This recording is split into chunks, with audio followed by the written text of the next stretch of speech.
Então, pessoal, boa tarde. Esta aula, então, ela vai estar sendo gravada, certo? E vai ficar disponível para consulta posterior. Bom, eu vou iniciar, então, a aula me identificando para ficar registrado, certo? Então, eu sou o professor Paulo Daines, do Instituto Federal de São Paulo. Esta é uma aula síncrona do curso de Controle Digital.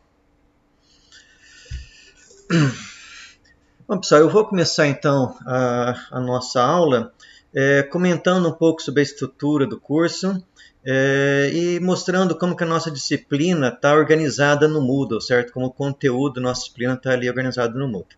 Então eu vou começar aí compartilhando a minha tela com vocês, certo? E eu queria que a qualquer momento aí que vocês quiserem fazer qualquer intervenção, qualquer pergunta, dúvida, é só ou escreve aqui no bate-papo, né, no chat, ou então pode abrir o microfone e fazer a pergunta, certo? A única coisa que às vezes no chat, como eu estou meio concentrado na aula, eventualmente eu não vejo o exato momento e me atraso um pouco para responder ali pelo bate-papo. Mas quando eu identificar alguma pergunta, eu respondo assim que possível, certo?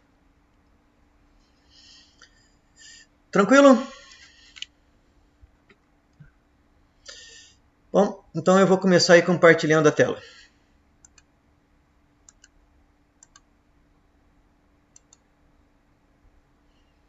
Vocês já conseguem ver minha tela, né? Ah, joia. Sempre é bom que de vez em quando eu fizer uma pergunta, vocês me dêem uma realimentação aí para eu saber que vocês estão conseguindo acessar e não estão com nenhum problema, certo? Senão eu me sinto aqui falando sozinho. Bom, então todo o conteúdo da nossa disciplina, ela está aqui no Moodle, certo? Então, precisava ter voltado tanto. Disciplina de controle digital. Começa aqui na parte de avisos, nós temos aqui o link que vocês devem ter utilizado aí para o sistema RNP, certo? Eu sempre vou utilizar o mesmo link em todas as aulas. Por enquanto está disponível para vocês duas abas, né? A Introdução e Motivação e a aba aí, Sinais e Sistemas Discretos. Nós vamos ter mais uma terceira aba que ainda não está visível, porque eu ainda estou atualizando algum material, que é a aba de Controle Digital. Então, primeiramente aqui nessa parte de introdução, nós temos algumas informações gerais sobre a disciplina, certo? Nós vamos tratar primeiro sobre sinais e sistemas discretos, vamos tratar de transformada Z e, por último, utilizar essas ferramentas para trabalhar o projeto de controle digital. Os pré-requisitos que vocês deveriam ter para cursar essa disciplina, os conhecimentos necessários para, digamos assim, aproveitar melhor as disciplinas, é conhecimento sobre transformada de Laplace e Fourier, e também as disciplinas aí de sistema de controle 1 e 2. Então, a princípio, para cursar essa disciplina, vocês já deveriam ter essas informações, certo? Esse conhecimento. Aqui nós temos de novo o link aí para as nossas aulas síncronas e para plantão de atendimento, certo? É o mesmo link que tem aqui em cima. A mensagem que eu já enviei para vocês aí pelo Swap, né? E o slide aí com a introdução. Os slides da disciplina eu sempre salvo tanto em PowerPoint quanto em PDF. Em PDF é melhor para vocês, se também quiserem imprimir ou acompanhar do celular, né? Mas eu gosto de deixar também a apresentação no PowerPoint, porque eu tenho algumas animações que não ficam tão detalhadas quando a gente imprime em PDF. Então, quando eu tiver certas animações que eu utilizo aqui nas apresentações, é melhor ver no PowerPoint.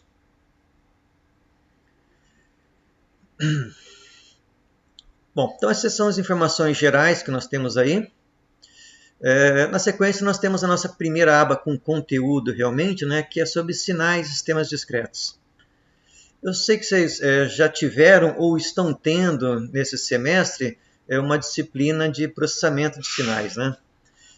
Mas eu vou tratar de alguns assuntos sobre sinais e sistemas discretos, focando em controle, certo? Alguns assuntos são importantes para nós em controle digital. Essa primeira parte da disciplina, a gente deve cobri-la em 5 aulas. Então aqui nós já temos uma certa previsão, né, dessas 5 aulas. Nós vamos estar alternando entre aula síncrona, uma semana, e outra semana para atendimento de alunos, certo? O plantão de dúvidas, né, e atendimento. Nessas semanas que nós não tivermos aula síncrona, vocês vão ter conteúdos offline disponível em vídeo. Bom, então depois dessa parte aqui dos links, né, ou do link para o RNP, com as informações das nossas aulas, nós temos de novo aqui os slides dessa parte da matéria de sistemas, sinais, sistemas discretos. De novo, nós temos os slides em PowerPoint e na sequência aqui os mesmos slides salvos em PDF. Então vocês podem optar aí por qual dos dois vocês queiram utilizar ou visualizar. Na sequência, nós temos uma série de vídeos que vão do vídeo 1 até aqui o 11. Então, nós temos aqui a data do vídeo. Na verdade, essa data é a data que consta no nosso plano de ensino no qual esse conteúdo seria ministrado. Então, nós vamos começar aqui com a data do dia 24 hoje. Eu vou comentar também sobre esse conteúdo na nossa aula síncrona, mas vocês também vão ter esse material que já foi gravado no semestre passado disponível para consultar. Esses vídeos que não são das aulas síncronas, eles são mais compactos, certo? Eu fiz ele de uma forma mais otimizada.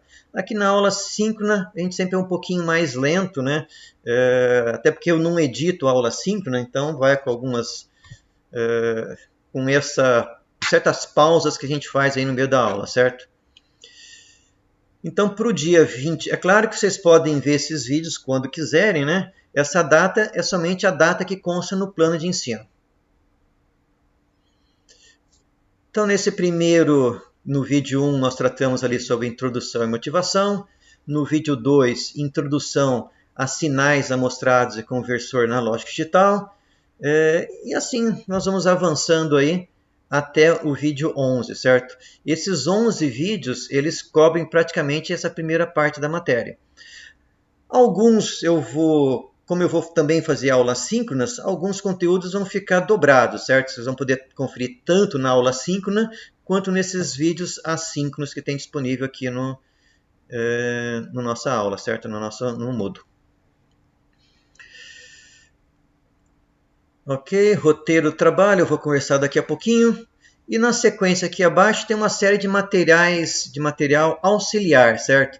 Tem 2 listas de exercício que elas não são obrigatórias, certo? Eu não vou pedir que vocês entreguem essas listas. É mais para vocês conhecerem tipos de exercícios. E alguns exemplos de simulação que eu uso nos slides, certo? Então tem alguma série de arquivos do MATLAB, são arquivos .m, né? Vocês não conseguem abrir o arquivo diretamente aqui. Se clicar para abrir, ele vai abrir como se fosse um arquivo texto, né? Então ele abre aqui do lado. O correto seria então vocês fazerem o download, né? E depois abrir de dentro do MATLAB. Aqui tem uma aula assíncrona, ou melhor, desculpa, uma aula síncrona que foi ministrada no ano passado. Então aqui tem a data que ela foi ministrada e os conteúdos que foram abordados. Então, com certeza, essa aula síncrona que foi dada no passado, o conteúdo dobra com alguns conteúdos que estão aqui, certo? E essa aula síncrona que nós estamos tendo agora, depois eu vou também colocar aqui no final do conteúdo, certo? Vou colocar a data da aula, o conteúdo que nós abordamos e vai ficar disponível para vocês consultarem também as aulas síncronas que nós estamos fazendo agora. Bom, quando eu terminar de revisar o material de controle digital, que ainda não está disponível para vocês visualizarem, vai estar então disponível mais uma aba aqui, né, na nossa disciplina. Tranquilo aí sobre como está organizada a nossa disciplina no Moodle, pessoal?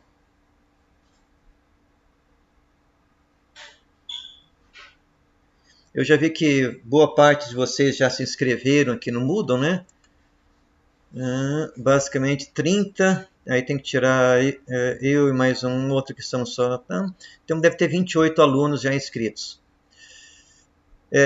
Ressaltar que não basta estar inscrito no Moodle, certo? É importante que vocês estejam regularmente matriculados no SWAP, porque é o SWAP que faz o controle de presença e também o controle de notas, né? Se vocês não tiverem matriculado no SWAP, é como se vocês não estivessem fazendo a disciplina, certo? Eu não tenho nada contra, se alguém quiser fazer como ouvinte, algum colega de vocês quiserem acompanhar a disciplina, pode se inscrever e acompanhar, mas se não tiver matriculado no SWAP, não vai ter nota e não vai constar no histórico de vocês, certo? Então é importante estar matriculado no SWAP e se matricular no Moodle para poder acompanhar aqui os conteúdos. Eu vou começar aqui então abrindo a nossa primeira série de slides, que é sobre a introdução à disciplina. São somente 5 slides com informações gerais.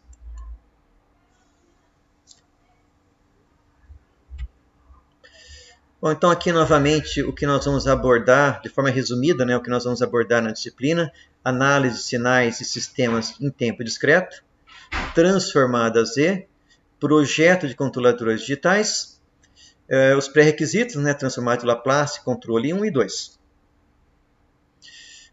Bibliografia, eu basicamente utilizei esses 2 livros, o Kuhl e o Dorff, ambos. O Kuhl ele é exclusivo para controle digital, já o Dorff ele trata de sistemas contínuos e tem um capítulo sobre controle digital. A senha da nossa disciplina no Moodle, né, para quem não acessou ainda. Essa informação foi enviada também pelo SWAP, né, na mensagem do SWAP. Nosso calendário das nossas aulas na terça-feira, né, nós devemos ter aí 15 semanas letivas. Vamos ter 3 feriados ou recessos, né, na terça-feira. Eu pretendo utilizar como avaliação 3 trabalhos, que na verdade será um trabalho que será desenvolvido em 3 etapas. A primeira etapa vocês vão somente entregar um relatório. Nas etapas 2 e 3, vocês também vão precisar apresentar o trabalho, certo? Então já temos as datas previstas aí para a entrega desses trabalhos, né? Apresentação da etapa 2 e 3. Os requisitos para aprovação vocês já conhecem, né? Nós só estamos com um pouquinho mais de flexibilidade com a questão das faltas, da frequência, né? Para quem eventualmente precisar ir fazer o IFA, ele vai ser na semana do dia 30. A média final de vocês vai ter 20% da primeira parte do trabalho, 30% da segunda etapa do trabalho e 50% da terceira etapa do trabalho. Por último aqui, nós temos aí uma previsão, né, de quando serão nossas aulas síncronas e assíncronas. A princípio nós vamos fazer de forma alternada, mas como isso aqui é uma previsão, eventualmente eu posso mudar essa sequência. Se eu fizer isso, eu vou estar informando para vocês, certo? Então as 5 primeiras aulas vão ser sobre sinais e sistemas discretos. A partir da 6ª aula vai ser sobre controle digital. Bom, as aulas síncronas, então, nós vamos fazer nesse modo que estamos fazendo hoje. E as nossas aulas, sempre que nós tivermos aulas assíncronas, vocês vão ter conteúdos offline disponível, né, para vocês estarem assistindo as aulas por vídeo. E eu vou estar disponível nesse mesmo horário, das 2 até as 3 horas. Nos dias das aulas assíncronas, eu vou então estar disponível para tirar dúvidas. Eu sempre sugiro que vocês vejam os vídeos antes, né? Que caso tenham dúvidas, vocês vão poder aproveitar aí para estar conversando comigo e esclarecendo essas dúvidas. Tranquilo? Então, a princípio, a nossa dinâmica vai ser de forma alternada a cada semana, uma aula síncrona e outra assíncrona. Mas mesmo na aula assíncrona, eu vou estar disponível para tirar dúvidas, certo? Para atendimento dos alunos, neste mesmo horário.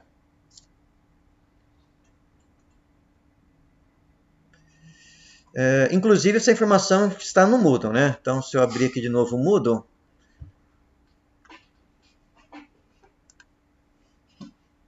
aba de sinais termos discretos, aqui já está, né? Então, hoje nós estamos tendo uma aula síncrona, das 2 às 3h30. Semana que vem vai ser aula assíncrona, mas eu vou estar disponível para atendimento aos alunos.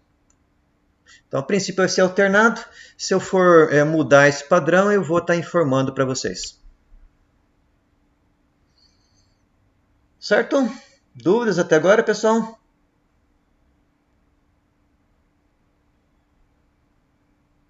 Beleza, sem dúvidas.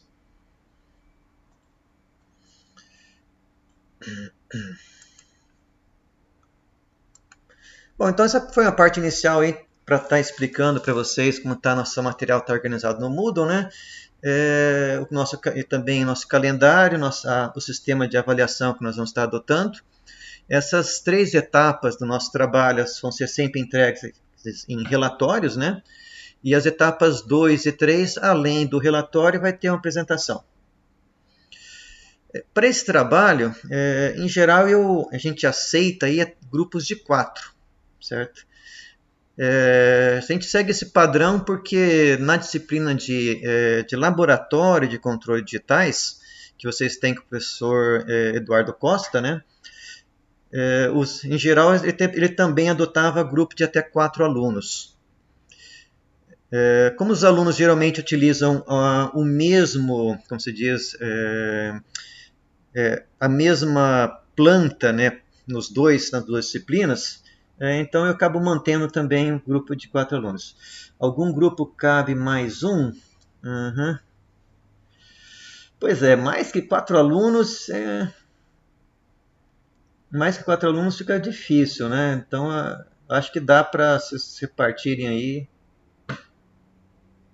Pode ter menos de 4 alunos, tá? Não tem problema, mas mais que 4 fica complicado. Não sei se vai ter atividade para todo mundo, né? Se reunir grupos muito grandes.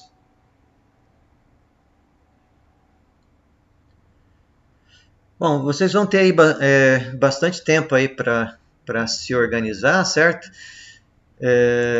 Deixa eu voltar aqui só conferindo aí as datas, né?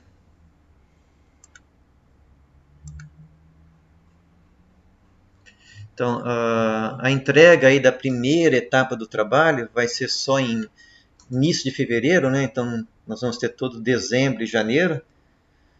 Essa primeira etapa do trabalho, né, ela não é muito complicada, né? Então, se vocês conseguirem se organizar em equipes aí durante dezembro, vocês teriam um janeiro inteiro para estar fazendo, né? Joia, já tem 3 aí então, beleza. Eu sei que esse modo não presencial às vezes fica um pouco mais difícil para vocês se organizarem, né? Principalmente algum aluno que não faz parte da turma, né? Que está cursando um semestre diferente. Mas utilizando o chat aí, vocês podem estar se conversando, né?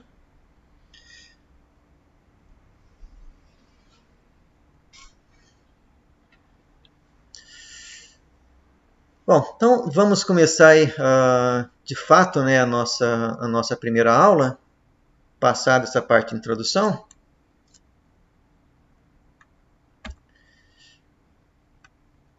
Nossa aula número 1. Bom, meu intuito aqui nessa primeira parte é discutir um pouquinho o que nós vamos estudar na disciplina e como a gente compara essa disciplina de controle digital com o controle analógico que vocês viram até agora, certo? Vocês estudaram as disciplinas de controle 1 e 2. Bom, então nessas disciplinas de controle analógico, o que vocês viram basicamente é esse tipo de sistema. Vocês têm uma planta, a saída dessa planta ela pode passar por algum processamento de um sensor, então nós temos uma função de transferência do sensor. Geralmente aqui é unitário, né? A gente adota que a gente consegue ler diretamente o sinal da planta. Isso é aplicado, comparado com uma referência, gera um erro. Vocês projetam o controle que tem uma saída e é aplicado na planta. Então isso é o que a gente chama aí de controle em malha fechada, né? Que vocês já estudaram como projetar esse controlador, vocês estudaram a disciplina de controle 1 e 2. Então nesse caso aqui, tudo é contínuo, certo? O que é um sinal contínuo? É um sinal que é definido em todo instante. E o tempo, nesse caso, o sistema contínuo, é uma grandeza real, certo? Tanto a nossa planta e o sensor, quanto o controlador são contínuos. Bom, em sistemas digitais, em controle digital, o controlador ele é um controlador digital ou um sistema discreto. O que é um sistema discreto? Ele não é definido em todo o tempo. Quando nós vamos começar a ver sinais discretos, vai ficar mais claro isso para a gente. Então, ele está definido em certos instantes.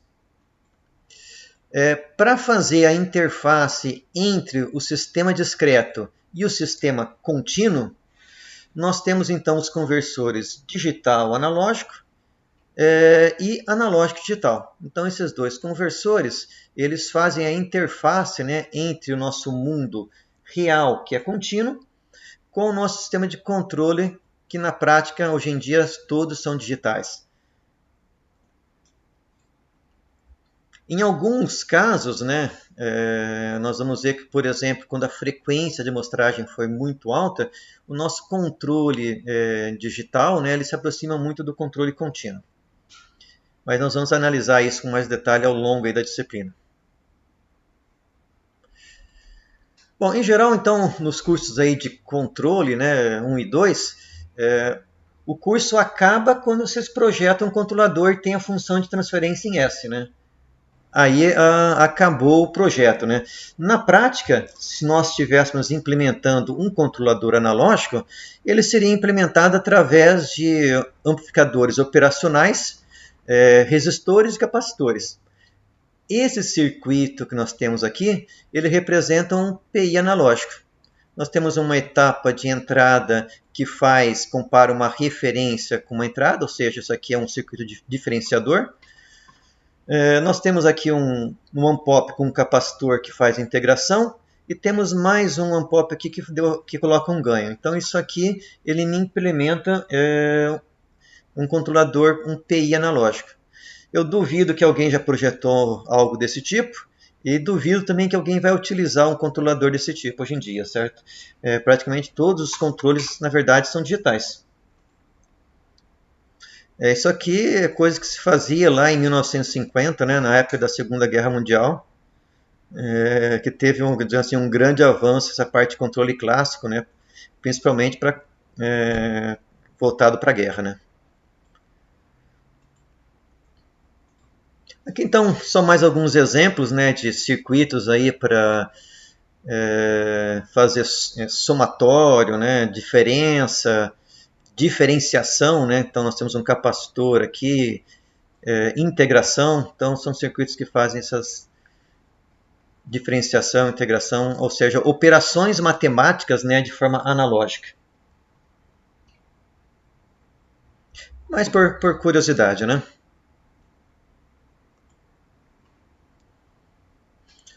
Bom, já um controle digital, ele vai ser implementado em um processador. Aqui tem um exemplo de um microprocessador, né? O microprocessador ele precisa de circuitos periféricos, né? Por exemplo, aqui eu tenho aqui um divisor resistível para entrar com uma referência. Eu tenho um circuito de filtro para tratar o meu sinal e eventualmente também amplificar o sinal. Nós temos muitos sensores que os sinais estão em milivolts e, em geral, nas entradas dos ADs, nós temos que ter tensões entre, dependendo do caso, de 0 a 3, 0 a 5, mais ou menos 12, dependendo aí do circuito, certo? Então, nós podemos precisar de filtros e também de amplificadores, ainda na parte analógica. Alguns processadores precisam de reset, cristais, e nós também temos a saída aqui, certo? É claro que a saída do processador não tem potência para acionar uma carga. Então essa saída também teria que ser aplicada em algum circuito que tenha ganho de potência, né, para poder acionar uma carga, uma saída. Então mesmo aqui em controle digital, nós não escapamos do mundo analógico, certo? Nós ainda precisamos então de circuitos auxiliares que geralmente muitas vezes vão ser analógicos, para nos auxiliar aí nos nossos circuitos. Mas toda a rotina de controle vai ficar dentro de um software. Obviamente, esse software vai estar rodando dentro do processador. Então, nós temos aqui, por exemplo, nosso software vai ser dividido em uma rotina de inicialização, onde nós vamos estar definindo variáveis, configurando periféricos, né? Vocês já tiveram as disciplinas ali de microprocessadores, né? Se não me engano, na 6ª fase. Vão estar inicializando uma série de variáveis e vai ter aqui um loop infinito.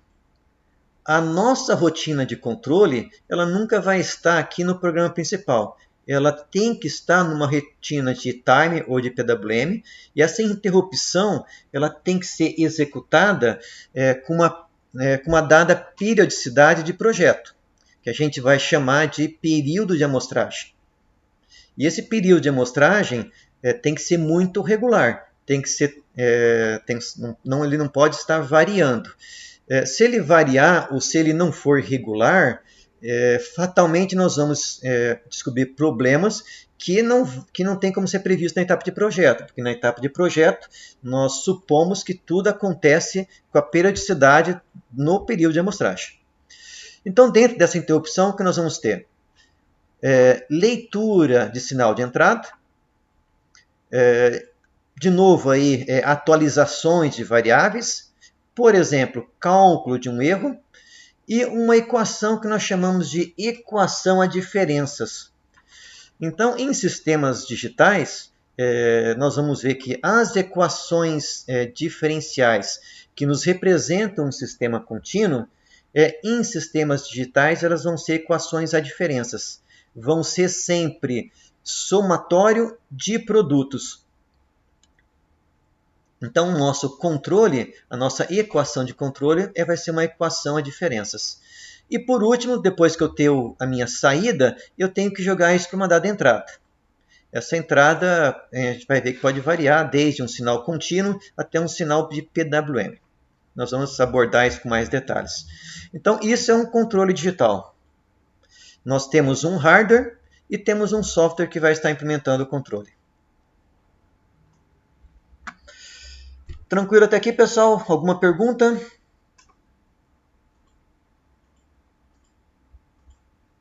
Nenhuma pergunta? Jóia, mas estão me ouvindo, né? Beleza. Bom, então aqui nós temos algumas comparações sobre a vantagem e a desvantagem aí dos dois tipos de controle, certo? A primeira é a questão de projeto.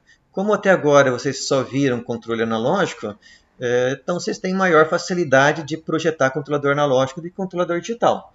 Mas até o final da disciplina a gente deve matar essa diferença aí, certo? Desempenho. Nós podemos ter o mesmo desempenho para ambos os tipos de controlador. Vai depender aí do nosso projeto de controlador digital.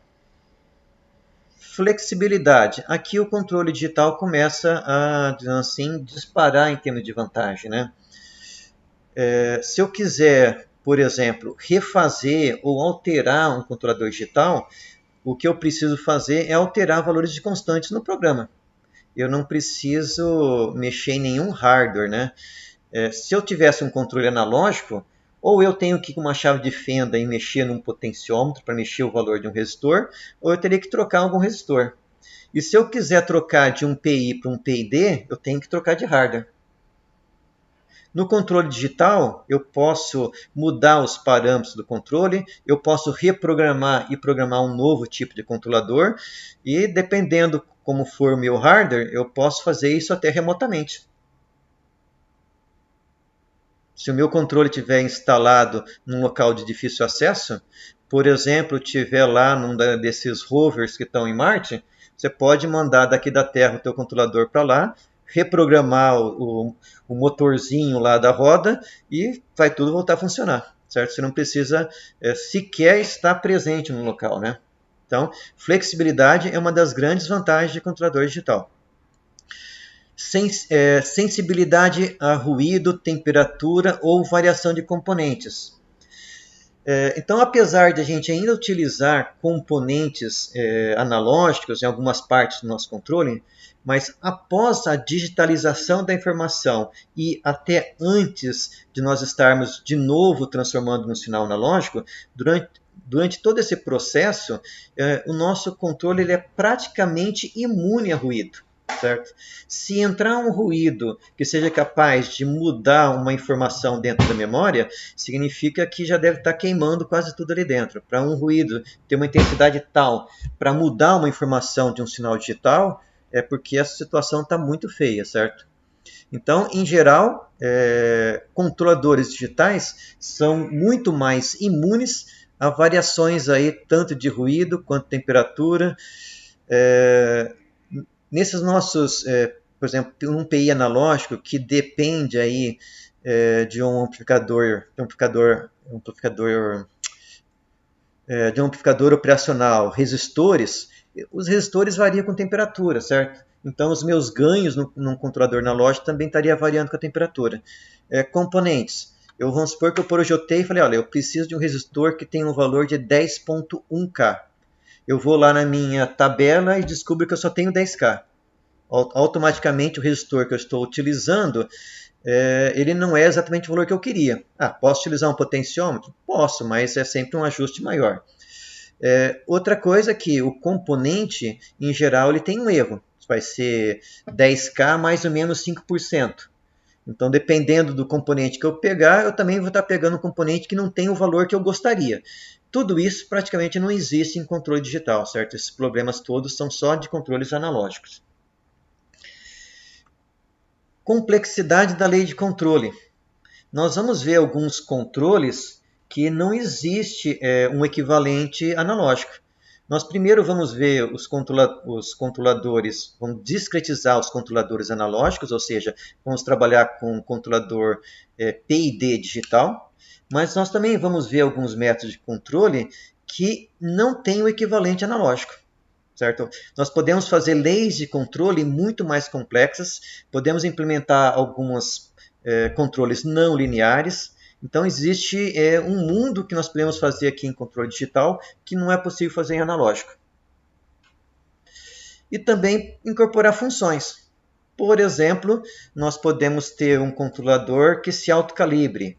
Nós podemos fazer um controlador que ajuste o ganho dependendo da condição. O nosso controlador ele pode conversar com o supervisório na fábrica e estar informando a performance do sistema de controle.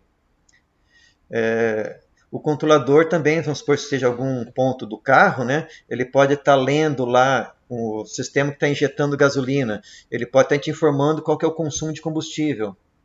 Então, existe uma série de coisas que nós podemos incorporar além do sistema de controle e está fornecendo proteções extras, né? Funções extras. Proteção, está lendo temperatura e pode, por exemplo, desligar ou reduzir a potência de um motor. Certo? Então, mais outra vantagem que faz com que hoje praticamente só exista controle digital. Mas praticamente não existe mais controle analógico, apesar de vocês terem feito 2 disciplinas projetando controlador analógico.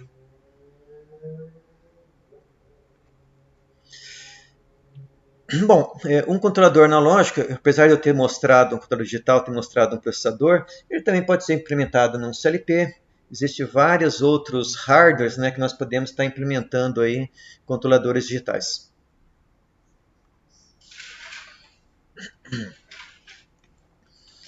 Certo, pessoal?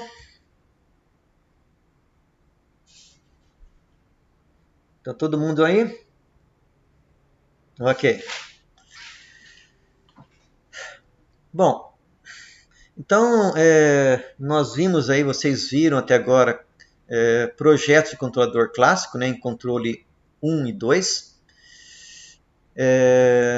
Basicamente, vocês viram então o projeto de controladores analógicos. Nós também temos aí a disciplina de controle 3, né? Vocês devem estar fazendo esse semestre, disciplina de controle 3, que é controle moderno, né? Em controlador digital, nós vamos utilizar aí, nós temos basicamente 3 tipos de projeto.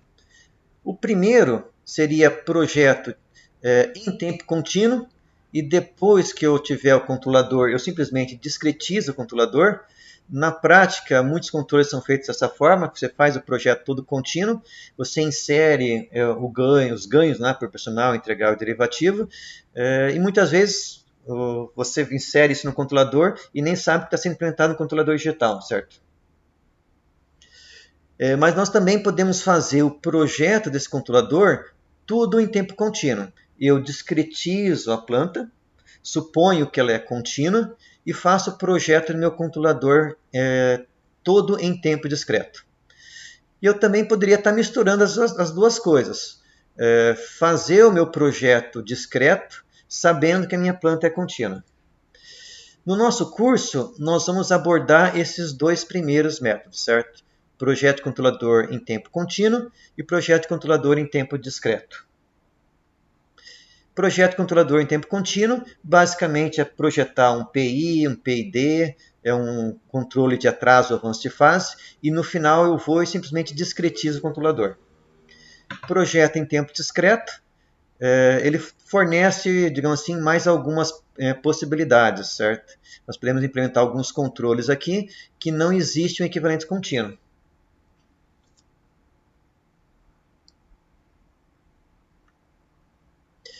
De novo, para comparação, né, nós vamos ver aqui quais são as etapas para projetar um controlador analógico. Então, a primeira etapa seria modelar a planta. Na sequência, nós iríamos definir a especificação que nós queremos para o controlador. Quais são os requisitos.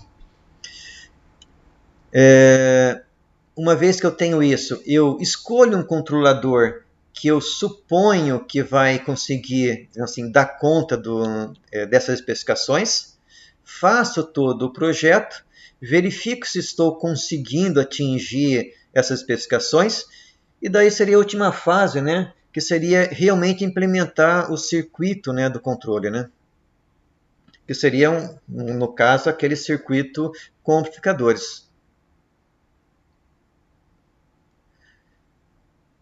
Então, para pegar um exemplo aí, vamos fazer meio rápido, quando a gente estaria projetando o controle de velocidade de um motor DC. Então, nós temos aqui a planta, né? Temos o sensor, temos o controlador. No caso aqui, nós estamos vendo como seria um projeto de um controlador analógico. Então, tanto planta, sensor e controle são contínuos. Bom, primeira etapa, modelar, né? Motor de corrente contínua, você já deve ter modelado um monte de vezes aí nas disciplinas de controle 1 e 2. Né? Então, nós temos aqui a equação elétrica, equação mecânica, tensão induzida e torque.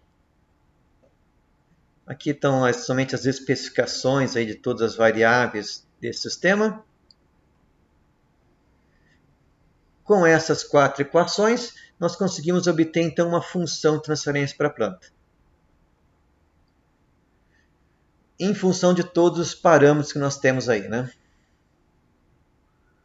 Bom, uma vez que eu então já tenho o modelo aí da minha planta, né, nós podemos então especificar aqui o que a gente precisa do controle.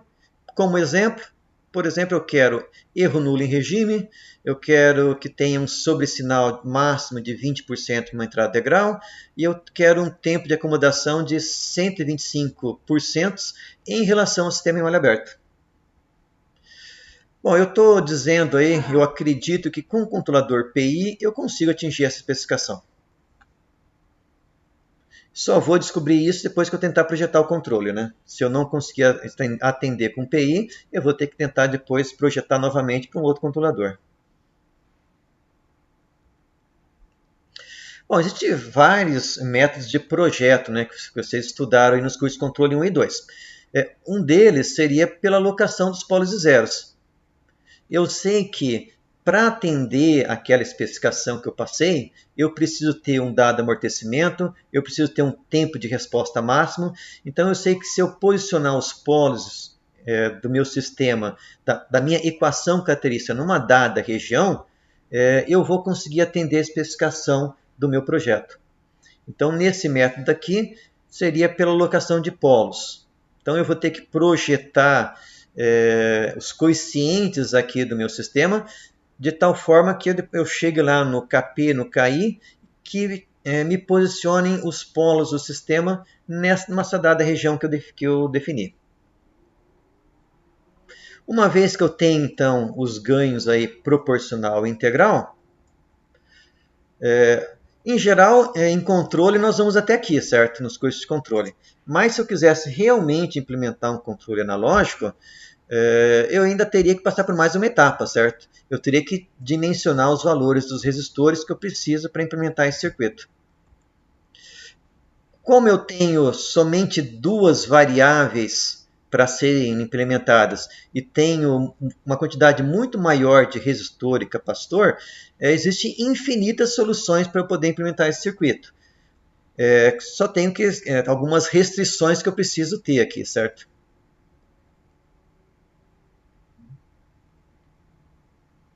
Então, se eu obedecer essas 4 equações aqui, eu tenho, deixa eu ver, são 4 resistores, acho que são uns 8 resistores e um capacitor, né? Então eu tenho infinitas soluções para estar atendendo esses requisitos aqui.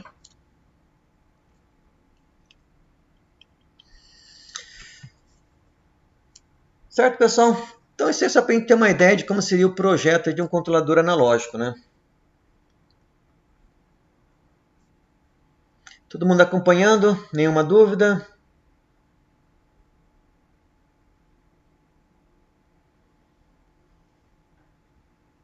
Tá, joia. Lembrando aí, qualquer dúvida, então, ou vocês escrevam aí no bate-papo, né? Ou então, a qualquer momento, pode abrir o microfone e estar fazendo pergunta, certo? Se alguma coisa não ficar clara. Bom, e vamos ver então quais seriam as etapas de projeto de um controlador. No primeiro método que nós chamamos projeto em tempo contínuo. Ele também é chamado de redesign, certo? Então, nesse método, nós também começamos modelando a planta. Só que, se eu quiser trabalhar com uma frequência de amostragem que não seja muito alta, eu também tenho que incluir aqui, junto com a dinâmica da planta, uma dinâmica aproximada do conversor digital analógico. Certo? De novo, as mesmas etapas. Vou especificar o que eu quero do controle, né, o desempenho do controle. Vou escolher o tipo de controlador analógico. Vou projetar os ganhos do meu controlador. Com esse controle analógico, eu vou simplesmente discretizar esse controlador, discretizar essa equação analógica. Tendo a equação discreta, eu vou então definir o meu hardware e meu software, implementá-los. Então, repassando aí as fases, né, do nosso projeto de controlador digital em tempo contínuo. Para o mesmo caso, motor DC. Então, nós vamos aqui incluir essa dinâmica do conversor digital analógico. Essa dinâmica, ela pode ou não ser incluída, certo? Se eu já tiver o controle projetado e eu eventualmente não fiz essa etapa, eu posso simplesmente discretizar o controlador. Se eu escolher uma frequência de amostragem baixa, eu vou perder desempenho. Nesse caso, se eu não incluir essa dinâmica, eu preciso escolher uma frequência de amostragem mais alta. E isso aí nós vamos investigar um pouco melhor ao longo do curso, certo? Mas se eu incluir a dinâmica do conversor digital analógico, incluir essa dinâmica na planta, eu vou projetar um controle que depois, quando discretizado, vai ter uma performance melhor. Mas eu estou supondo que tudo é contínuo ainda, certo? Porque o projeto vai ser feito em tempo contínuo. Eu vou então estar incorporando esse conversor digital analógico na planta. Bom, então nós já modelamos a planta, né? Já a conhecemos. Essa função de transferência é uma função de transferência aproximada para o conversor digital analógico. Ou seja, ele é um filtro passa-baixa, né? Então eu vou estar fazendo aí o produto dessas duas funções de transferência para estar obtendo então a função de transferência a minha nova função de transferência da planta, que está incorporando o conversor digital analógico. Feito isso, eu vou fazer as especificações, vou adotar as mesmas especificações que eu do projeto anterior e também vou escolher um PI. Certo? Então, aqui função de transferência do PI. Bom, como eu incorporei o meu conversor digital analógico, a ordem aqui da minha planta aumentou, certo? Eu coloquei mais um polo no meu sistema. Então, eu vou ter um pouco mais de trabalho para fazer o projeto, porque a ordem da minha equação característica aumentou. Mas eu ainda tenho que posicionar os polos, né, da minha equação característica numa dada região que eu sei que vai me atender às especificações. Para fazer isso, eu vou ajustar o KP e o KI de tal forma que eu consiga posicionar os polos do meu sistema nessa região. Então, de novo, um polo a mais nesse caso. Bom, eu vou obter então o meu controlador PI analógico. Nós vamos ver melhor esse processo de discretização, certo? Mas essa função de transformada a Z, ela implementa a discretização de uma função de transferência. Não se preocupe nesse momento, nós vamos abordar isso melhor. E o nosso controlador, o nosso PI digital, ele vai ter esse formato. Certo? Notem que o nosso PI analógico, ele tinha aqui embaixo somente S, ou seja, ele tinha um polo em 0. O nosso controlador PI discreto ou digital, ele tem um polo em 1. Nós também vamos entender isso ao longo da disciplina. Notem que eu também não tenho aqui o KI e o KP, certo? Agora eu tenho um beta 1 e um beta 0. Mais uma vez que eu chego nessa equação através da discretização, meu próximo passo é aplicar a transformada Z inversa. Eu vou obter então uma equação de diferenças. Notem que o nosso PI analógico ele estava em S, certo? Se eu aplicasse a transformada de Laplace inversa, eu teria uma equação diferencial, ou com integral, né? Aqui, quando eu aplico a transformada Z inversa, eu obtenho uma equação a diferenças. Nós também vamos estudar isso aqui melhor ao longo da disciplina. Meu objetivo hoje é mais fazer comparações entre o controle digital e o analógico. Bom, então eu vou obter aqui simplificando um pouquinho a minha equação de diferenças, eu preciso implementar isso aqui no meu software. Bom, eu preciso então definir um hardware. Eu vou precisar escolher que tipo de processador que eu vou utilizar, se vai ser um microcontrolador, um DSP, se vai ser algum kit, né? Se vai ser um CLP. Para fazer isso, eu preciso saber que o meu programa tem que rodar numa interrupção e essa interrupção tem que ser executada num tempo menor que o tempo de projeto. Então, se eu especifiquei aqui no meu projeto um tempo de amostragem, sei lá, de 1 milissegundo, a minha rotina de interrupção tem que rodar nessa frequência. E dentro dela, a rotina tem que ser executada num tempo muito inferior a esse tempo. Eu preciso aí dimensionar os conversores, analógico digital, digital analógico. Eles têm que ser ainda mais rápidos que esse tempo de amostragem, certo? Eu não posso ter um processo de amostragem que seja superior ao TS, que foi esse período que eu defini. Resolução de variáveis, né? O meu processador pode ser um processador de ponto fixo, de ponto flutuante. Então tem uma série de considerações. Quantidade de memória, né? Memória RAM, onde vão ficar os dados, ou memória flash, onde vai ficar o programa. Circuitos auxiliares eu posso ter, né? Alimentação, cristal, resonador. Dependendo do CLP também posso precisar de fontes, né? Então tem circuitos que eu posso precisar para o meu hardware também. E o meu programa que vai ficar dentro desse hardware, ele tem que implementar essa equação. Então ele tem um processo de inicialização, novamente, né? E uma interrupção onde a minha rotina é executada. é aquela mesma sequência, né? Ler dados de entrada, atualizar variáveis, calcular o erro e calcular aqui minha equação de diferenças. E por último, pegar essa saída calculada e jogar aqui para a saída do processador realmente.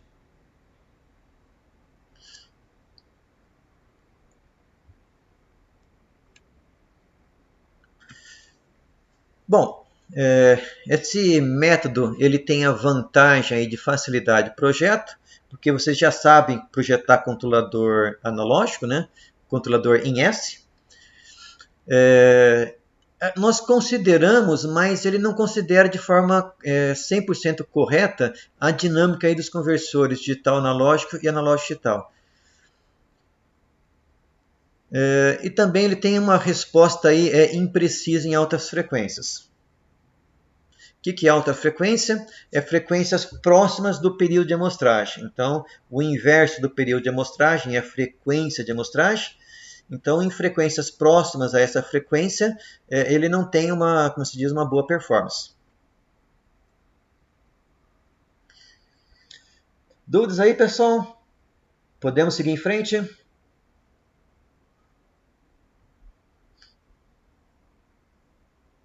Beleza, vamos seguir em frente então. Esqueci aqui, né, de mostrar um exemplo, né? Então, nós temos aqui a nossa referência em verde, a saída de um controlador analógico em azul, e aqui em vermelho a saída do controlador digital, implementando pela discretização do controlador analógico. Nessa metodologia de projeto, o limite de performance do controlador digital é o controlador analógico. Nós não conseguimos obter, por essa metodologia de projeto, um controlador digital melhor do que o analógico.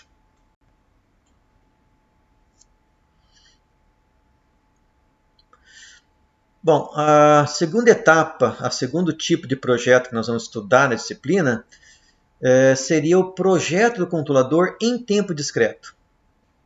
Então, para fazer isso, nós vamos primeiro modelar, de novo, né? A modelagem é feita no sistema contínuo. Eu vou pegar e vou discretizar essa planta, certo? Então, eu vou ter uma planta que será discreta. Eu vou, então, definir as especificações do meu controle novamente. Vou definir o tipo de controlador. Vou projetar os ganhos do controlador digital. E vou, então, definir de novo meu hardware e meu software. Notem que nessa metodologia de projeto, de cara eu estou discretizando a planta e todas as demais etapas são já supondo que o controlador é discreto.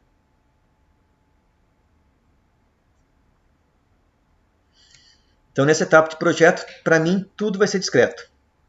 De certa forma, a gente está se enganando, porque a nossa planta não é discreta, ela é contínua. Então, tomando o mesmo exemplo, controle de velocidade do motor DC, o nosso projeto de um controlador digital em tempo discreto, o que nós vamos fazer vamos basicamente digitalizar tanto a planta quanto o sensor. Agora, aqui tudo é discreto, certo? Para nós estamos supondo que a planta é discreta, que se nós tiver um sensor, uma função de sensor também é discreta, e obviamente o nosso controlador é discreto. Então, as etapas, né? Nós temos aqui então nossa planta. Nós vamos então, nós tínhamos aplicado esse processo aqui para discretizar o controlador. Agora nós vamos aplicar o mesmo método, mas para discretizar a planta. Então, nós vamos ter uma nova planta aqui que vai ser discreta. Então, isso difere dos processos anteriores. Bom, nós precisamos de novo especificar a performance do controle, definir um tipo de controlador. Eu vou escolher um PI e eu sei que o PI discreto tem esse formato, tem essa função de transferência. Eu vou usar, de novo, no caso aqui, eu projetar os meus ganhos do controle pela alocação de polos e zeros. Agora, nós não vamos trabalhar no plano S, nós vamos trabalhar no plano Z. Nós vamos estudar de forma bem detalhada esse plano, certo? Só que eu sei que nesse plano Z existe uma região no qual eu aloco os polos que vai me atender à especificação do controle. Nessa região, nesse plano Z, aquelas curvas que nós tínhamos de amortecimento, de frequência natural, elas vão ter uma interpretação totalmente diferente. Mas existe uma região desse plano onde eu posso alocar os meus polos, que eu vou ter a mesma resposta, ou melhor, que eu vou atender as especificações de amortecimento e tempo de resposta que eu quero. Então, quando eu alocar os meus polos nessa região, nessa etapa de projeto, eu vou conseguir definir aí o beta 1 e o beta 0 do meu controlador. Então, eu vou ter a função de transferência do controlador digital. Uma vez que eu tenho essa função de transferência, são exatamente as mesmas etapas do projeto do controlador digital em tempo contínuo. Eu preciso definir o hardware, tenho todas aquelas questões para tratarem, né, dos conversores, das resoluções, memória, e o programa exatamente igual ao anterior. Então, defino o hardware, defino e implemento o software, eu tenho aí meu controlador digital implementado. Bom, então vantagens e desvantagens aí, né? Nesse método, ele considera de forma adequada a dinâmica dos conversores digital analógico e analógico digital. Só que quando nós discretizamos a planta, nós não estamos mais considerando a informação entre duas amostras ela é perdida. Então, de certa forma, eu não estou considerando de forma adequada a dinâmica da planta. Para isso não ser um problema, nós precisamos tomar muito cuidado com a escolha do período de amostragem ou da frequência de amostragem. Se eu não tomar cuidado, pode ser que entre as amostras, quando eu for testar o meu controlador no mundo analógico, meu controlador discreto, controlando uma planta analógica e não uma planta discreta, pode ser que surjam oscilações entre as amostras que não foram previstas no projeto. Isso também nós vamos visualizar aí ao longo da disciplina. Mas eu diria que esse é o método melhor ou mais usado aí em projeto de controle digital. Por esse método, nós podemos ter um controlador que, inclusive, supere um projeto controlador analógico, certo? No segundo método, no primeiro método, o nosso limite de performance era o controlador analógico. Aqui não. Aqui, inclusive, nós podemos implementar controladores muito mais poderosos, que nós vamos ver aí ao longo da disciplina.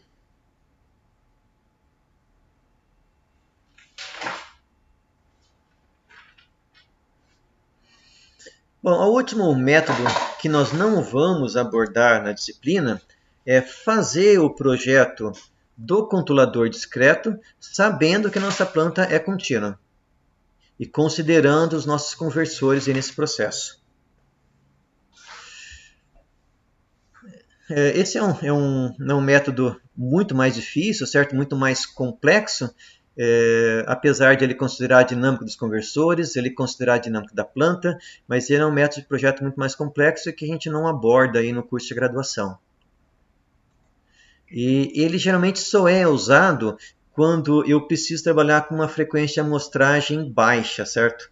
Eu não posso ter assim, superdimensionar os meus amostradores. Então, nesse caso aqui, quando a minha frequência de amostragem não é muito elevada, eu não posso adotar uma frequência muito elevada, em comparação com a dinâmica da minha planta, eu teria que escolher esse método. Mas, para a maior parte dos casos, os dois métodos anteriores são suficientes.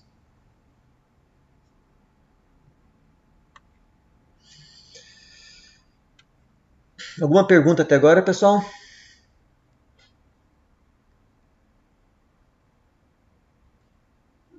Tudo claro, hein?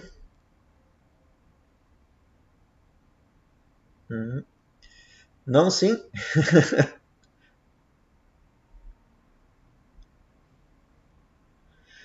Tudo certo, Vitor? Ok, ok. Acho que. Bom, Então, feita essa primeira introdução, que visava a gente ter uma visão do que é o controle digital e também do que é o projeto controlador digital em comparação ao sistema de controle analógico, nós vamos começar a ver aqui uma introdução a sinais amostrados. Bom, o processo de amostragem de um sinal basicamente é ler o sinal num certo período definido, certo? Ou numa frequência de amostragem definida. Se eu for, por exemplo, amostrar um sinal de 1 Hz com uma frequência de 100 Hz, significa que a cada 10 milissegundos, que é o inverso de 100 Hz, eu leio a informação do meu sinal. Então eu comecei aqui no tempo 0, tempo 10 milissegundos, 20 milissegundos, eu vou sempre tendo uma nova informação. Quando eu discretizo o sinal, as informações entre duas amostras, elas deixam de existir. Certo? Então, se eu amostrei aqui um sinal em 10 mili, o outro em 20, tudo que existe no meio entre 10 e 20, para mim não existe mais. Para o sistema mostrado, isso desapareceu, essa informação foi perdida. Por isso, nós precisamos escolher uma frequência de amostragem que seja maior que a frequência do sinal que está sendo amostrado ou maior que a frequência de corte do sistema. Vamos começar agora, vamos supor que eu diminuo a frequência de amostragem, certo? Eu amostro esse sinal de 1 Hz com uma frequência de 50 Hz. Bom, aqui eu consigo visualizar que esse sinal ainda é senoidal, certo? Eu perdi muito pouca informação quando baixei de 100 para 50. Eu ainda consigo identificar bem o sinal. Vamos baixar mais um pouco. Então, peguei meu sinal de 1 Hz e agora estou amostrando com 25 Hz. Eu diria que aqui eu ainda consigo reconhecer bem que esse é um sinal senoidal. Vamos agora mostrar com 10 Hz. Olha, do meu ponto de vista, aqui nós já perdemos informação. Eu poderia pensar que isso aqui é um sinal trapezoidal em vez de um seno. Se eu mostrar com frequência menor ainda, aqui eu já posso achar que isso é uma função triangular. E se eu baixar mais ainda, então estou mostrando um sinal de 1 Hz com 2 Hz, aqui eu já perdi totalmente a informação, né? Então, quando nós mostramos um sinal, nós temos que tomar cuidado aí com essa frequência de amostragem, certo? Isso aí é muito importante. Nós vamos ver que o teorema de Nernst, né, o teorema de amostragem, nos diz que para eu mostrar um sinal de 1 Hz, eu devia usar uma frequência maior que 2 Hz. Mas isso não parece verdade, né? Nós vamos ver também melhor o teorema de amostragem e vamos ver por que na prática ele não pode ser empregado. O teorema de amostragem, em um momento estou dizendo que o teorema de amostragem não funciona, certo? Nós vamos ver que na prática ele não vai poder ser empregado.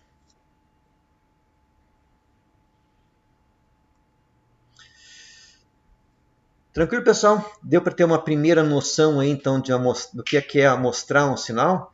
Então, temos sempre em mente que quando eu amostro o sinal, a informação que eu tinha entre duas amostras ela é totalmente perdida.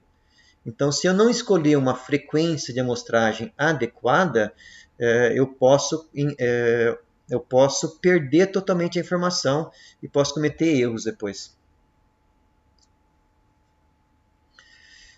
Bom, vamos tentar fazer o inverso agora. Eu tenho um sinal amostrado e eu quero reconstruir esse sinal. Eu quero obter qual foi o sinal contínuo que me gerou esse sinal amostrado. Bom, eu acho que a primeira coisa que nós iríamos fazer, né, é simplesmente juntar os pontos. Então, na verdade, esse sinal que estava discretizado aqui, ele é 1/4 de um seno que tem uma frequência de 0,05 Hz. Ou seja, um período que dá 20 segundos. Então nós pegamos 20 segundos e amostramos aí com a frequência de amostragem de 4 Hz. Nós temos esse sinal aqui, certo? Só que o sinal, cadê? Não está aqui? Um sinal analógico com frequência de 4,5 Hz. Se eu discretizar ele com 4 Hz, eu vou ter exatamente o mesmo sinal. Obviamente, eu apliquei uma frequência de amostragem que está muito próxima da frequência do próprio sinal, então o que eu estou vendo aqui é algo totalmente distorcido. Para o sistema discreto, eu tenho aqui uma parte de um seno, né? Mas na verdade o sinal contínuo, que deu origem ao meu sinal, tem uma frequência muito maior. Qual que é o problema que nós vimos aqui? O problema é que quando eu saio de um sinal contínuo e discretizo esse sinal, eu tenho um único resultado. Mas se eu tenho um sinal amostrado e tento fazer o caminho inverso, existem infinitas soluções possíveis. Se eu não colocar nenhum tipo de restrição, existem infinitas soluções. Ou seja, existem infinitos sinais contínuos que podem me gerar o mesmo sinal amostrado.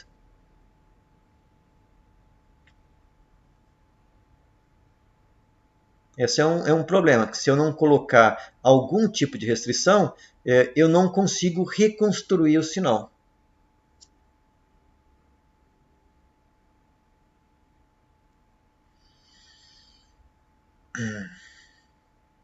Bom, eu tenho uma simulação no MATLAB, que está lá no Moodle, né? É a simulação 01, que me implementa essa discretização aqui. E lá nós poderíamos brincar um pouquinho aí com variar a frequência sinal, a frequência de amostragem, mas nosso tempo está um pouquinho apertado e eu não vou fazer isso agora, certo? Posso fazer na aula que vem. Mas se vocês quiserem fazer alguns experimentos, vocês podem pegar esse programa Simulação 01, que está lá no Moodle, certo? Mais para o final do conteúdo. Vocês podem rodar aí no MATLAB. Seguindo em frente, nós vamos tentar então agora estudar um pouco mais matemático, mas também não com um rigor matemático muito grande. Vamos tentar ser um pouquinho mais intuitivo, tentar analisar esse processo de conversão analógico-digital. Nós tivemos a primeira visão mais intuitiva, nós vamos tentar ser um pouco mais formal, mas também não tanto. Bom, então a representação gráfica aí do nosso conversor analógico digital é uma caixinha, né, com A/D, conversor analógico digital.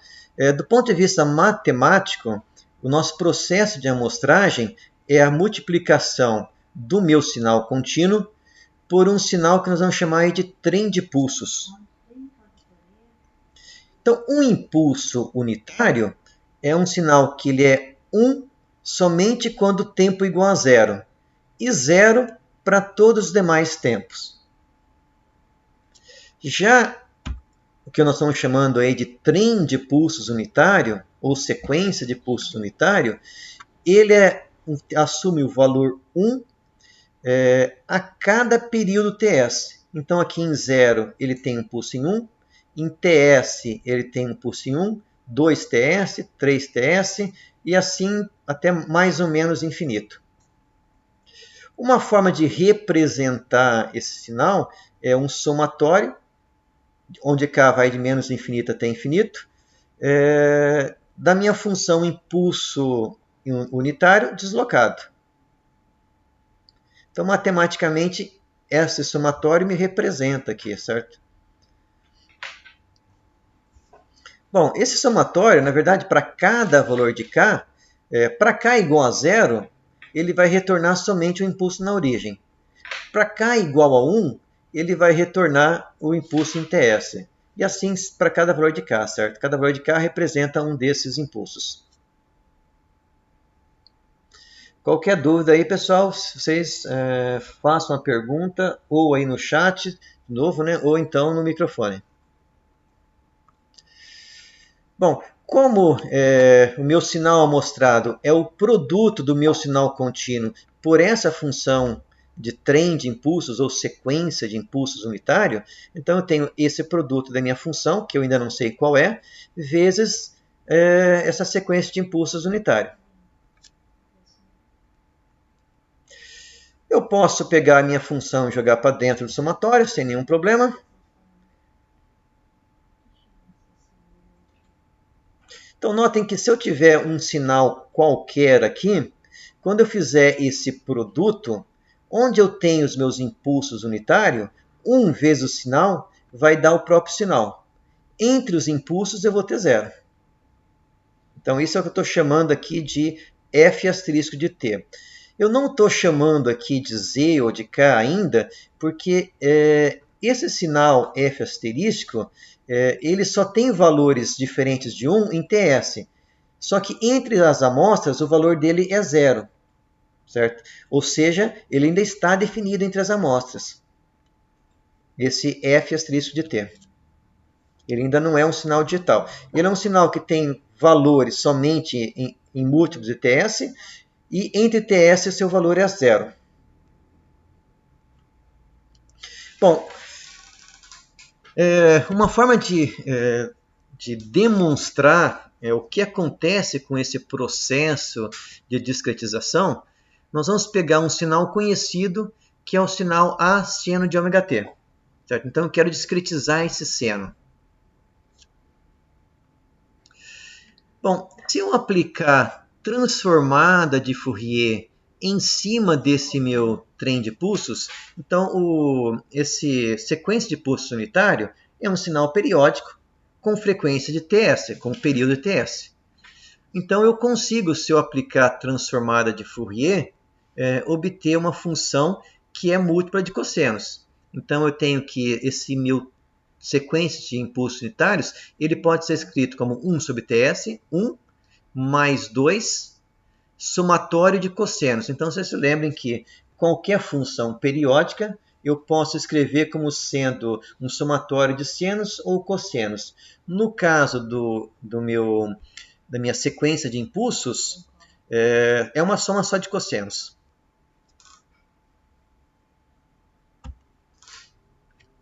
Então, se eu pego aqui a minha função e multiplico por essa transformada de Fourier,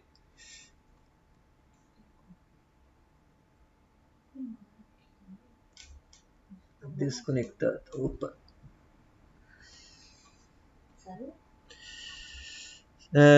Só um pouquinho.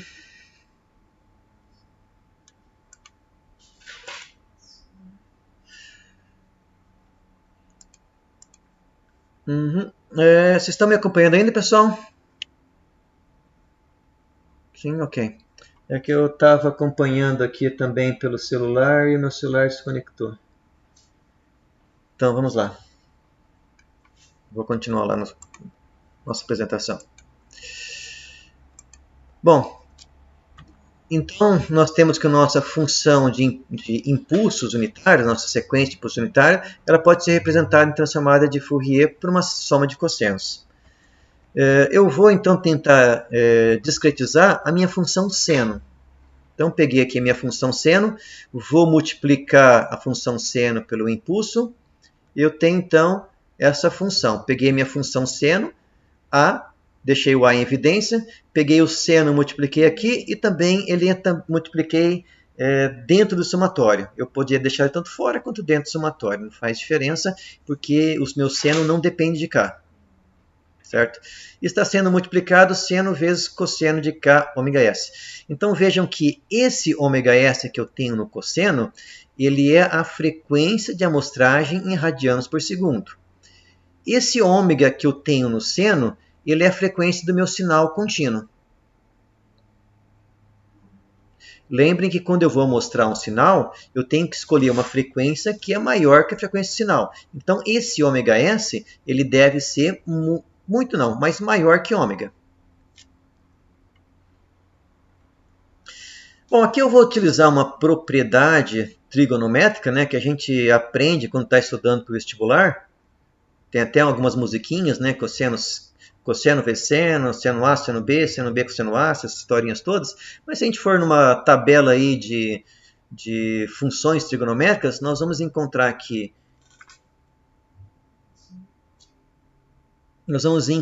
que o cosseno vezes seno ele é igual a 1 meio de seno de x mais y menos seno de x menos y.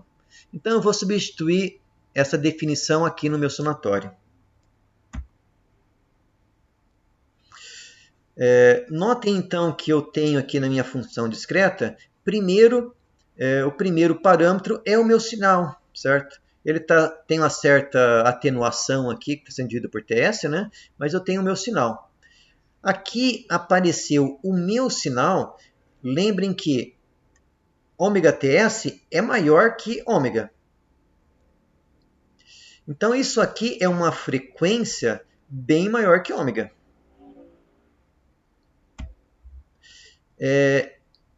Ou seja, isso é uma réplica do meu sinal que eu tenho em múltiplos da frequência de amostragem. Essas réplicas em alta frequência, em múltiplos da frequência de amostragem, elas são chamadas de harmônico ou ruído de amostragem. Então, se eu quiser reconstituir o meu sinal, eu preciso dar um jeito de filtrar esses sinais.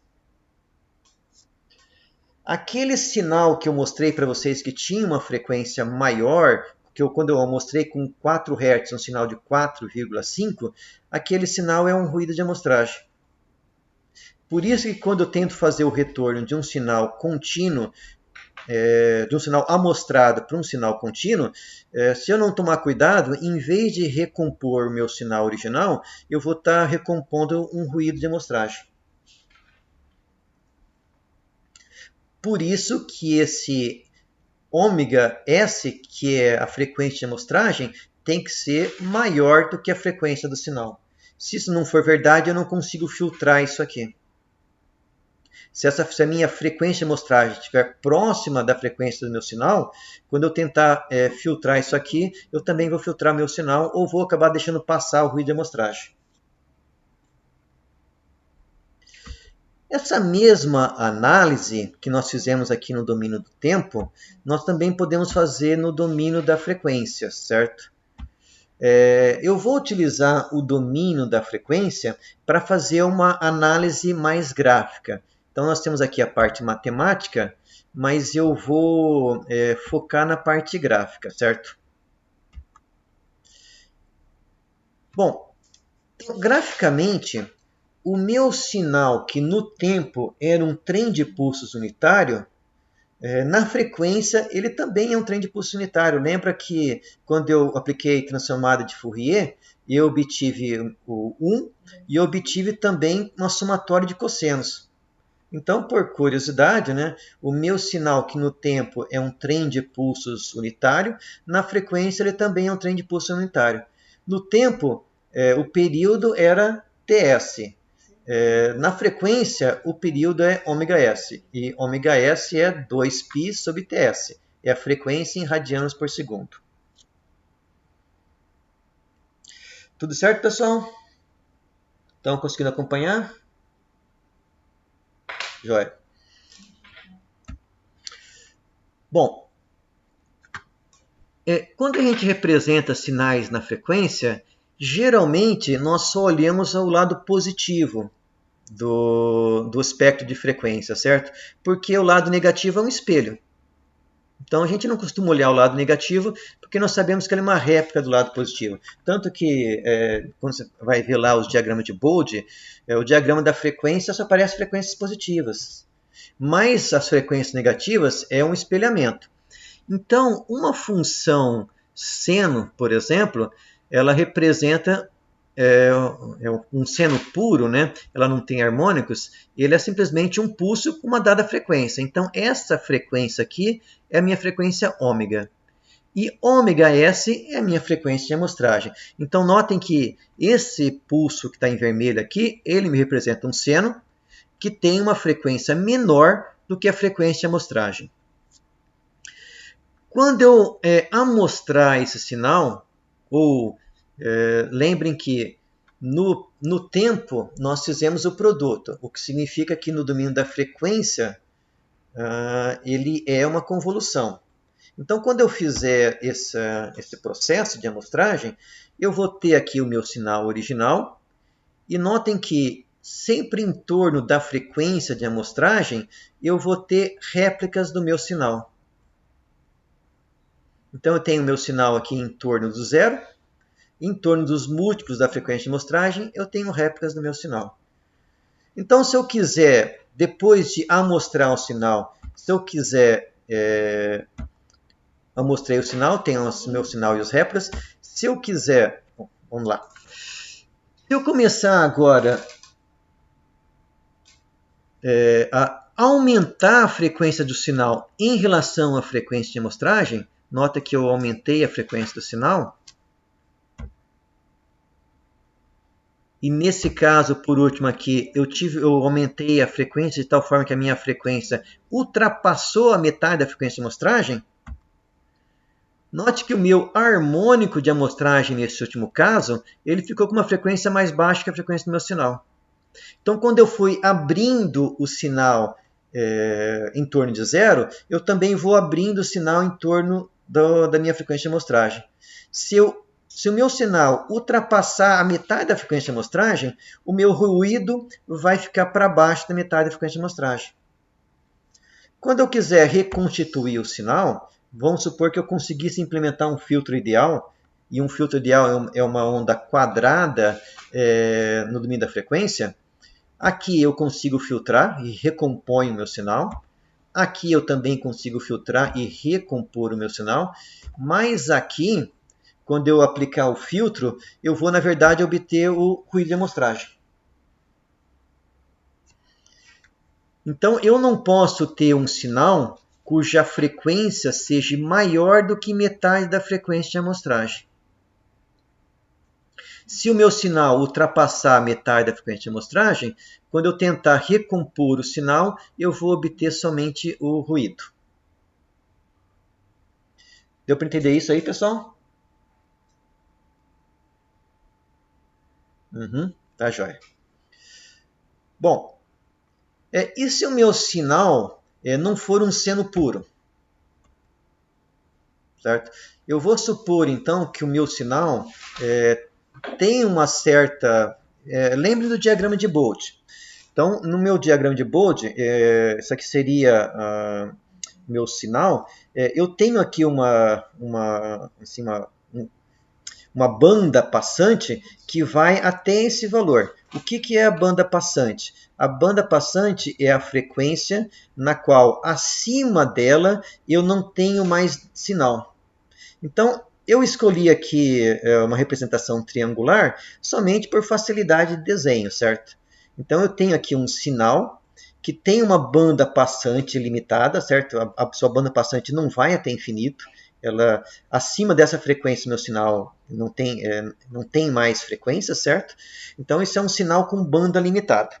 De novo, eu só escolhi a função triangular porque é mais fácil para desenhar.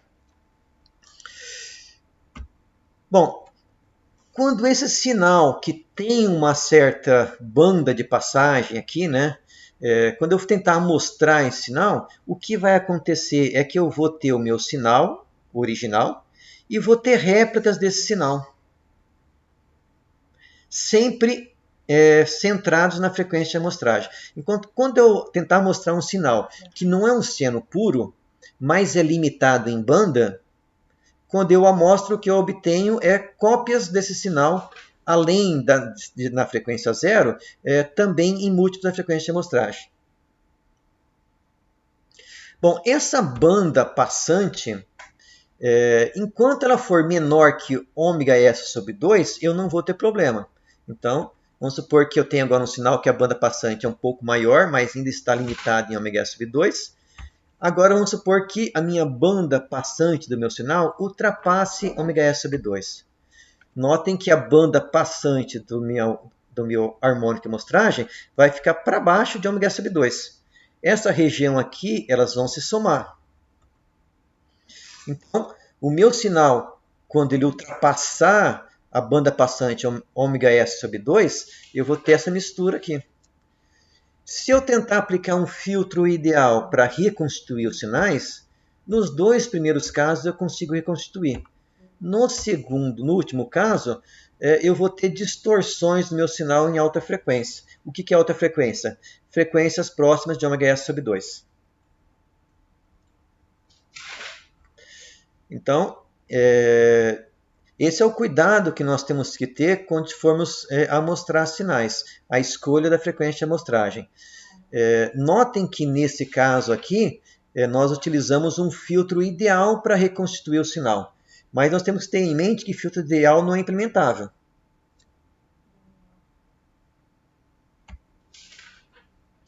Então, com base nessa análise gráfica, né, que é meio intuitiva, nós vamos apresentar para vocês aí o teorema de amostragem, ou teorema de Nyquist. Então, o teorema de Nyquist diz o seguinte: se eu tenho um sinal que é limitado em banda, ou seja, para frequências, para módulo de frequências maior que essa frequência de banda, o meu sinal tem que ter, o sistema tem que ter valor nulo, módulo nulo, certo? Para valores menores, eu tenho uma função qualquer. Para valores maiores que essa frequência de banda, ele tem que ser nulo. Isso é um sinal limitado em banda. Na prática, sinais limitados em banda não existem, certo? Mas sempre existe uma frequência a partir da qual nós podemos considerar que as frequências são aproximadamente nulas. Bom, então se nós tivermos esse sinal limitado em banda, a minha frequência de amostragem ela tem que ser maior que 2 vezes a frequência de banda. Se eu obedecer isso aqui, é possível reconstituir o sinal original a partir do sinal mostrado. Mas para se conseguir isso, é preciso implementar um filtro ideal. Então o teorema de Nyquist ele é concebido supondo que é possível implementar filtro ideal. Como não é possível implementar filtros ideais, na prática, para eu poder reconstituir o meu sinal, essa frequência de amostragem tem que ser bem maior do que a frequência de banda.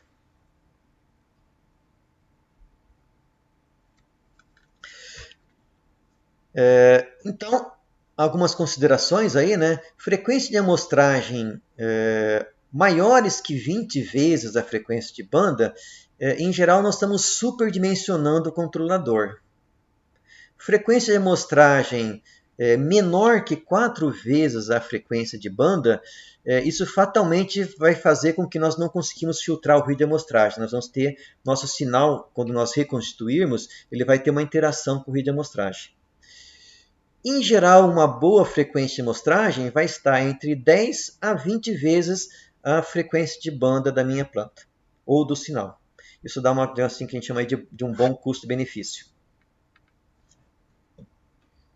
Joia, pessoal?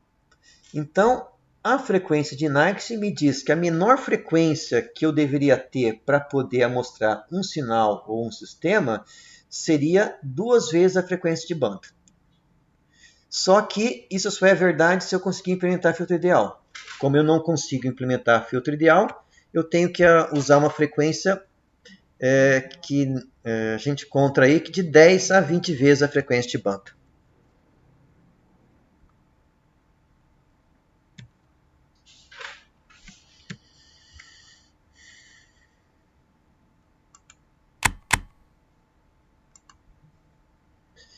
Certo, pessoal?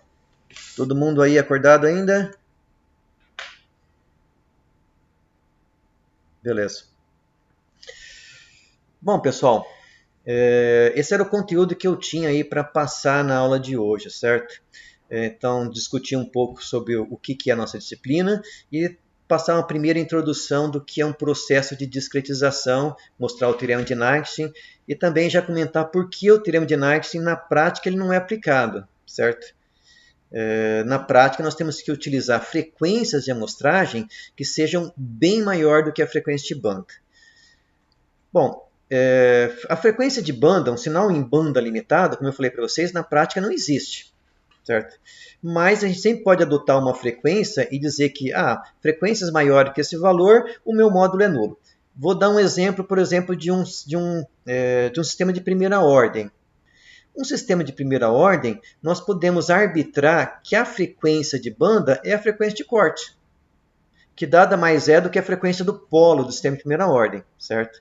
Então, esse sinal, ele nunca é limitado em banda, um sinal de primeira ordem, ou um sistema de primeira ordem. Mas nós podemos dizer, frequência maior que esse valor, eu posso considerar que o valor é desprezível. Então, aí eu defino a frequência de banda do meu sinal ou do meu sistema. Uma vez que eu tenho essa frequência de banda, eu sei que eu vou precisar discretizar o sinal ou sistema com um valor lá de 10 a 20 vezes maior do que essa frequência de banda que eu estipulei. Certo, pessoal? Uma pergunta?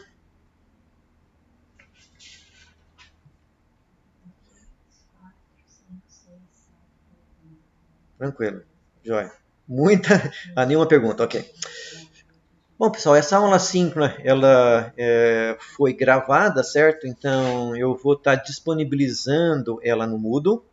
Mas também tem lá no Moodle um conteúdo que eu gravei previamente no semestre anterior. Então, ele é um conteúdo um pouco mais compacto, eu acho, do que a aula síncrona. Vocês podem optar aí por estar, se quiserem revisar, vocês podem revisar a aula síncrona que eu vou disponibilizar depois de processar aí o vídeo, ou podem assistir as aulas que estão disponíveis lá já no Moodle.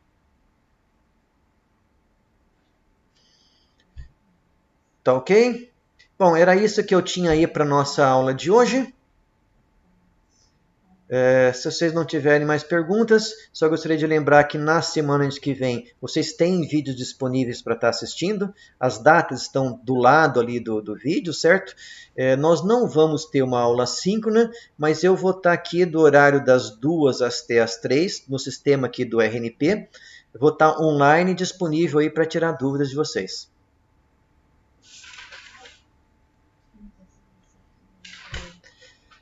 Então, nós estamos encerrando a aula, pessoal. Para quem quiser conversar, a gente se vê aí na semana que vem. Então, boa tarde para todos.